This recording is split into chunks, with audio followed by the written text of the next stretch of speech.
Sean? I know it's gone quickly.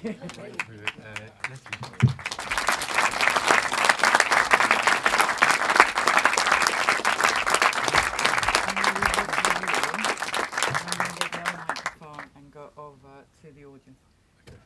If you can start by taking us through some of the access first, Okay. how you got there. Well, thank you very much for all attending. As Tom mentioned beforehand, on the day of the news about Navalny, I was just going to wait for Leslie to come back in. Anyway, what's very, it's a bit. I kind of need to shake out. I feel like one of those deer who's been staring, and it's full of a sort of. I think you've just been about to be whacked by a truck. It has been a long 2 years, and I'm not sure if this film, if we'd made it, and then this Leslie, hi Leslie.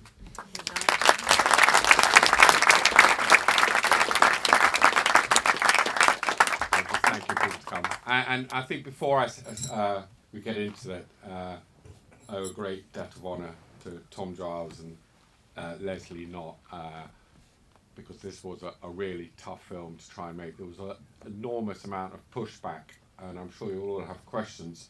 I've been doing this kind of thing in other parts of the world for 20 years, and it's usually involved going to places where the West is at war. And I'd gone out to meet the Taliban, ISIS, Hezbollah, Hamas, and my mother never had a problem with that. And we were watching Mariupol, and she was crying and said, "How could you even go there to meet these people?" And that was obviously 22. When Leslie was showing it to European broadcasters, I would just see their faces. I was on a Zoom call, and we saw these faces of European broadcasters in shock. And I remember the things like, should we even be telling this side of the story? So, and it's something that's been obviously on our minds throughout. And it's a difficult story to tell, but so. You should take questions. Yeah. You only have 15 minutes. There you go. So I've got a microphone if anybody has questions.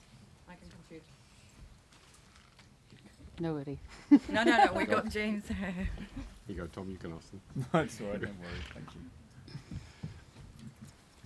Thank you very much for a fascinating film, a great achievement, and privileged to see it. May I just ask, my name's James Rogers, and I'm a former BBC correspondent. What conclusion did you come to about who Sasha was working for? Well, so Sasha is living there. He's still in Donetsk. And his auntie lives in Kiev. And I imagine, and on that there's that website, unofficial website, the Peacekeepers in Ukraine, where he is listed as many of the people I was sort of working with. I think they've got him down as a terrorist, but he was the pro local separatist activist. I think so. Well, I'll tell you what I do know. He's a sort of maverick there's a British photographer who put me in contact with him. He's clearly considered beyond the pale because he's worked with these pro-Russian bloggers like Patrick Lancaster, who I also met. There are these people out there who Bellingcat done stories on. So Sasha, I was aware of who he was. The foreign ministry, I don't want to use the word threatened, but let him know very clearly if they didn't like this film, he'd be held accountable. So I think he's an incredibly courageous man, and I hope it comes across in the film. You'll see him in certain points where I'm clearly getting footage. The foreign ministry, interior ministry, the fact that it's illegal to criticize the war. I'm getting stuff where people are talking about Butcher and that soldier. And so my feeling is Sasha's under pressure. I don't think he works for any of those ministries. It may be assets or he's occasionally lent on. But whatever. But what I do know is he's taken some great risks here, and it's a difficult position he's in. And I hope we've treaded in the way that I'm hoping his auntie in Kiev and his mother in Donetsk, that both sides would, he won't be in any more trouble for having helped me make this film. Any other questions?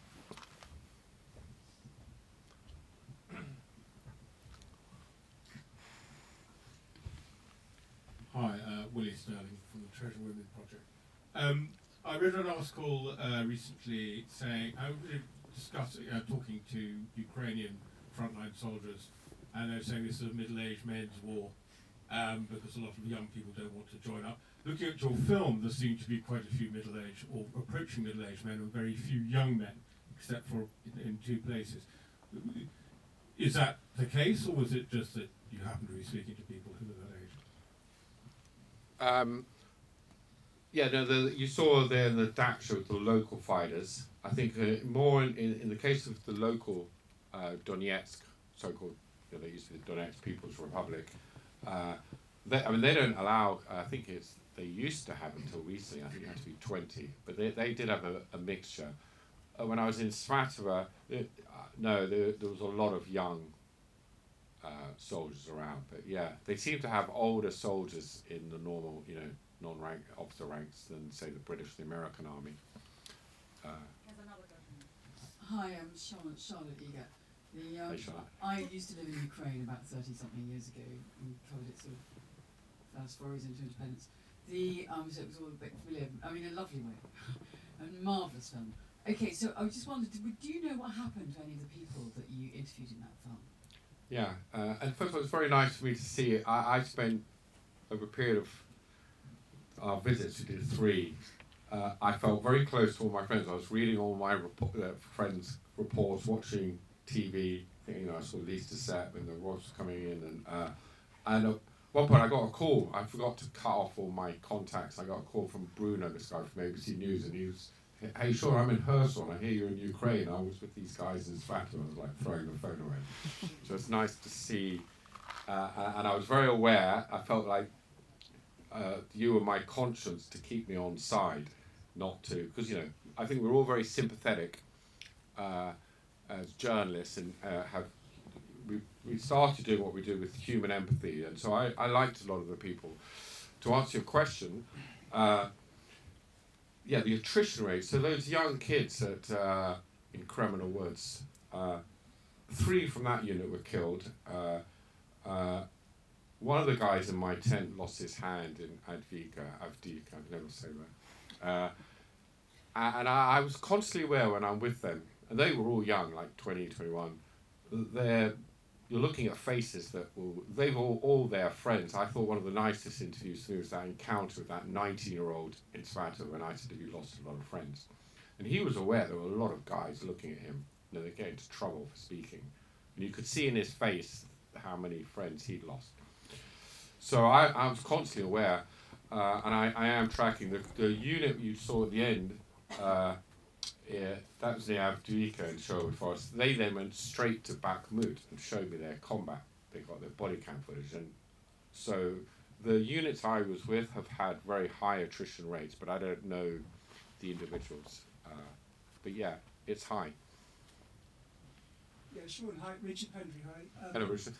So those of us that have worked in Russia know how lovely Russians can be, and that really came across. I was just wondering whether you'd gone through the Russian army to do a kind of straight embed.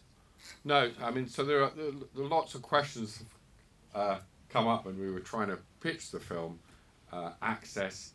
So I think there was a blanket, just as I arrived, the war was going so badly, I think there was a blanket embargo, ban for all journalists in Russia, frontline. You get these bloggers who are kind of ex-military, they were given some sort of license, but by and large, even the Russian journalists were banned, certainly Western journalists. When I got to Donetsk, I went to the local military press office, and he ran outside before I got out of the car, and he said to Sasha, "Don't let that guy come in."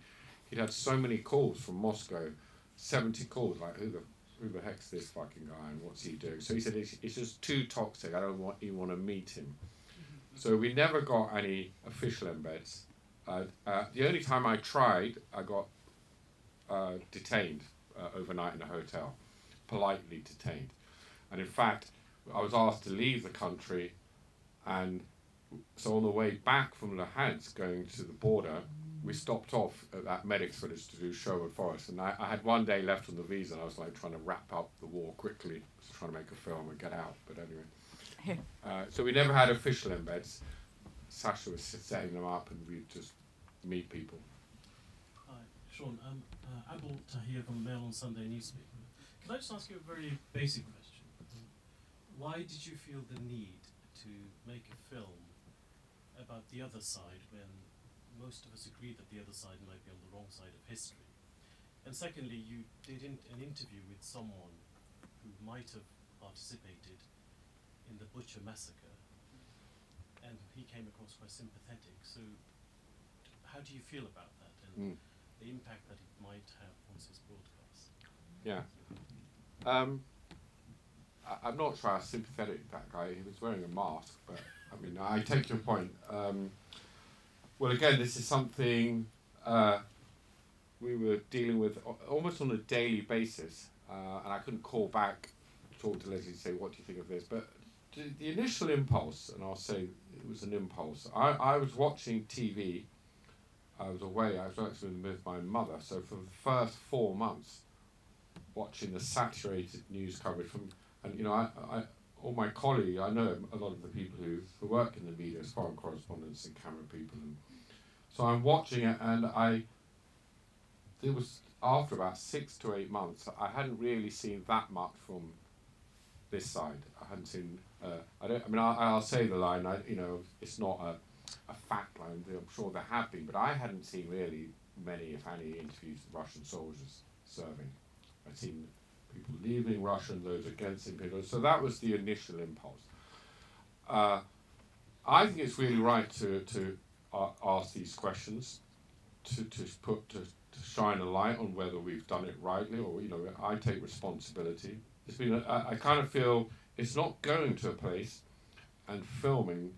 That is when you come back and you start editing. It's what you put out on air and broadcast, I think, is where you really. But we've spent a long few months checking and doing what we can. There were a few false alleyways I went with it. I felt the stories being set up were clearly a little bit too. But I would say this personally, that I spent 25 years doing the other side. I think my first documentary for the BBC was in Kashmir, with Mujahideen, Arabs and Pakistanis fighting India. In Palestine, Gaza, I was with Hamas. I got into trouble once, and it was only in that English thing of not wanting to cause offence. I'd interviewed Sheikh Yassin, head of Hamas, but all the other guys there in the room who were Palestinian Hamas kissed him on the forehead, and didn't want to be the odd one out, so I kissed him on the forehead, which I think upset quite a few people in Israel. But fortunately, so there was a protest outside the BBC, but luckily for me, I'd also upset 2 Palestinians because I made a joke about those ropes. I said, is that where you torture people? They went, no, that's the Sheikh's prosthetics, because he was in the wheelchair. So no one had a go at me. No, I told that story, sorry. But for 20 years, Taliban, and when I did my documentaries in Iraq, Afghanistan, the whole way I did it was all sides. The civilians caught in conflict, the Americans and British, and the Taliban or the Muqawma, the insurgents in Iraq. So that was my approach this time. The fact that they're the bad guys, to use that parlance, the invaders, the aggressors, I hope I keep making that point in the film. It's even more reason why you want to interview them. There's the various cliche sayings, I'm trying to understand the other side. I feel in this time, the only one bit of agreement that Biden and Putin have is that we're entering one of the most dangerous decades since the end of the human crisis. So surely there's no stronger impetus to try and at least, it's a snapshot. I'm a journalist on the ground with a camera, lots of dangers and risks involved, but I think the risks of not going to the other side or places to understand these situations is far more dangerous. Leslie, do you have something more to add? What time it is. Oh, you got your own. No. No, I was when Sean approached me about doing this film, I thought it was very interesting to look at a human story. It's not taking sides, it's just looking at why people do what they do. You know, many of these soldiers were forced to fight, and, you know, we don't really get a texture of what their life is like or what kind of pressures they're under, their family situations. Like you saw the man in the trench, obviously shell-shocked. And it's, for me, my whole career is about making the human story behind conflict, and I just thought this was a very interesting way of kind of continuing that work. Thank you. We've got 2 more questions, and that's final. We have to get out. Yeah, I talk too much. Hi, Sean. Alex Miller, freelance journalist, currently working for ITV. I just want to ask, what was your plan in terms of, forgive me if this was mentioned before, if you did a talk before, because I only was able to make halfway through. What was your plan in terms of UK broadcasters? Were you just going to get some hopefully fantastic footage and then see who would be brave enough to do it? Because I've got to say, that film was what I saw I was incredibly brave physically, but politically I was thinking the BBC would never put that out. Maybe I'm wrong. But were you always planning to go to ITV, or are you able to say, did it go to BBC and others? Yeah, no, that's a trick question. Obviously, first choice ITV. Because Tom's here. Yeah.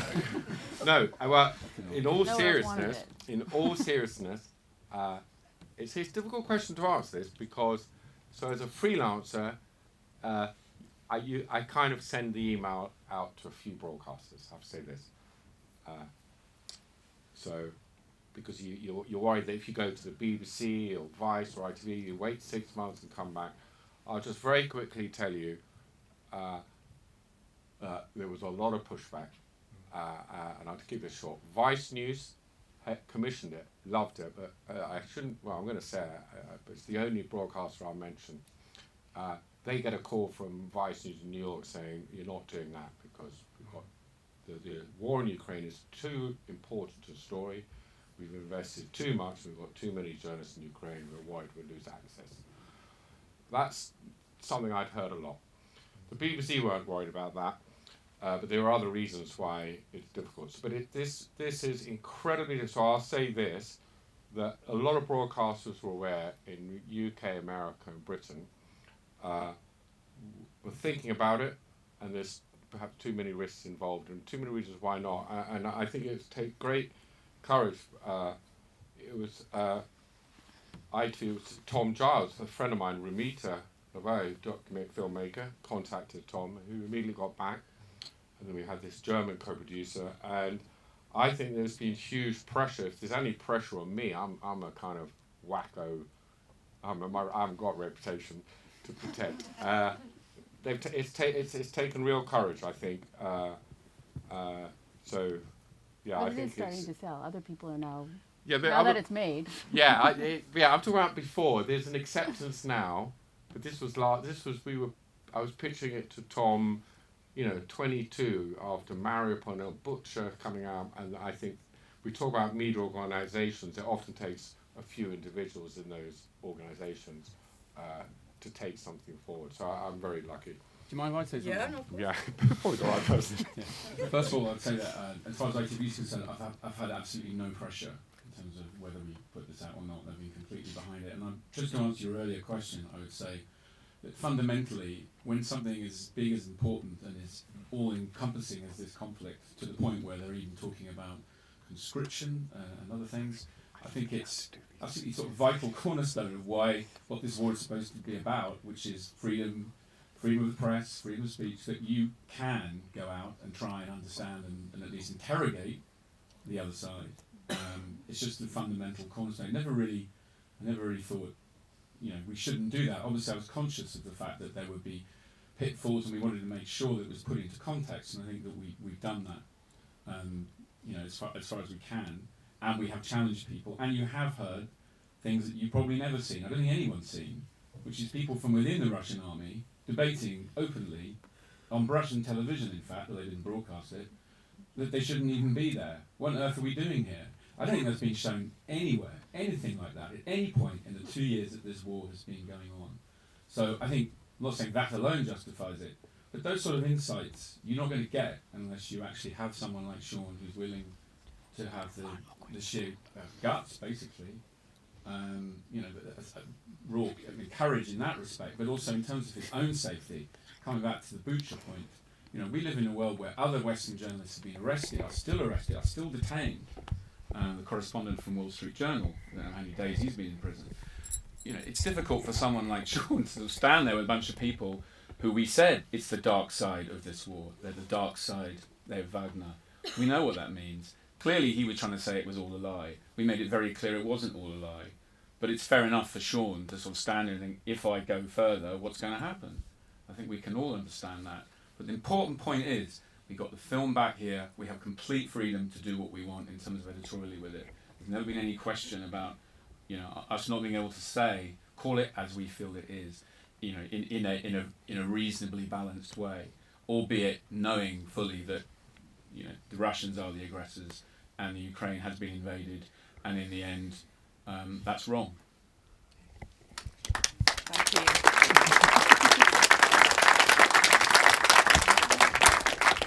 Thank you very, very much.